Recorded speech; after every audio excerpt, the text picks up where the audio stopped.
মানুষের বিপদে পাশে থাকে সিভিল ডিফেন্স।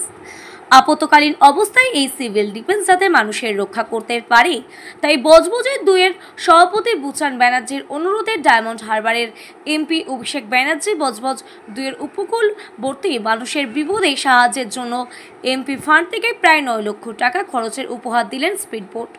উপকূলে রয়েছে হুগলি নদী। এই নদীতে মাঝে মধ্যে স্নান করতে এসে মানুষজন ডুবে যায়। তখন এই বোটের অভাবে উদ্ধার কার্য ঠিকঠাক করা যেত না। শেষে মানুষের কথা চিন্তা করে এই উদ্ধারকারী বোট আনা হলো বজবজ 2-এ। এই নিয়ে সারা দক্ষিণ 24 পরগনাতে 5টি বোট আনা হলো। এটির রক্ষণাবেক্ষণের দায়িত্বতে বজবজ 2 প্রশাসন।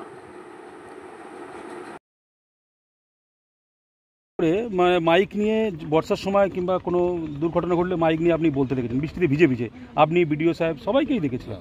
তাহলে কি এই যে আজকে একটা যেটা স্পিড বোট একটা উদ্বোধন করছেন, আপনারা কি বলবেন? এই সুবিধা হলো আপনাদের? অনেক সুবিধা হলো। এটা অভিষেক বন্দ্যোপাধ্যায়কে ধন্যবাদ জানাবো। অভিষেক বন্দ্যোপাধ্যায় পার্শ্বতে এই 9 লাখ টাকার মতো, 9 লাখ টাকার থেকে একটু বোধহয় বেশি হবে, ঠিক অ্যামাউন্টটা বলতে পারছেন। 9 লাখ টাকার মতো দাম হবে। এটা টোটাল জেলাতে আমাদের 5টা হলো, বজবজ 2-এ দিল। এটা সিভিল টোটাল পার্শ্বত করেছেন অভিষেক বন্দ্যোপাধ্যায়।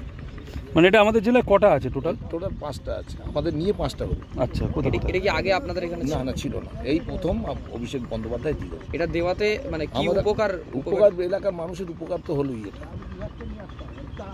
মানে নদীতে তলিয়ে যাওয়া থেকে বা যে কোনো আমরা মাঝিদের সতর্ক করার জন্য যে কোনো ঝড় বা বিপর্যয় তখন আমরা এতে তাড়াতাড়ি করতে পারবো। দক্ষিণ 24 পরগনায় টোটাল 5টা হলো। মানে কোনখানে ক্যানিং সাব ডিভিশন আছে, কাকদ্বীপ সাব ডিভিশন, আর ডায়মন্ড ব্যারাকে 2টো আছে। আর আমাদের এই দিলেন অভিষেক বন্দ্যোপাধ্যায়। এটা রক্ষণাবেক্ষণ কি ব্লক বজবজ 2 করবে।